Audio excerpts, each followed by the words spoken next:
badadam ang Diyos ba? Nagbuhat mo sa tanano, wa may butang nga dili niya binuhat, makita o di makita. Pangutana badadam.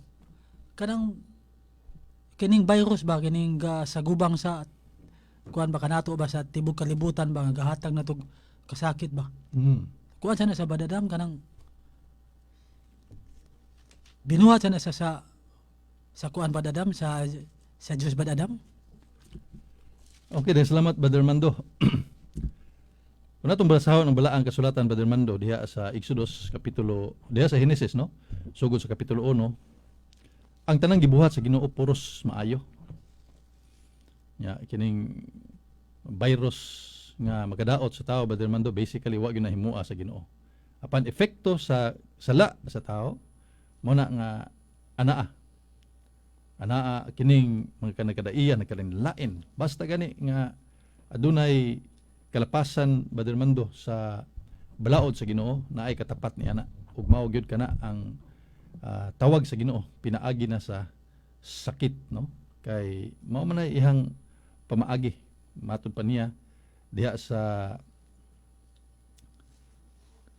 Job kapitulo 33 bersikulo 18-19 o sa Job kapitulo 36 bersikulo 15. Adunay pagtawag sa Ginoo pinaagi sa mga sakit, no? Kay lagi gumikan sa atong pagkamalapason. Nasa Jeremias kapitulo 29 bersikulo 17 ngadto sa 19 kana gumikan sa atong kalapasan sa atong sala mo na nga niabot ang kadaiya nga sakit, ana ang gubat, ana ang gutom ug nagkalain-lain nga mga calamity. Dili ka na binuhat sa Ginoo Brother Mando kundili epekto kana sa buhat sa tao nga mao ang sala.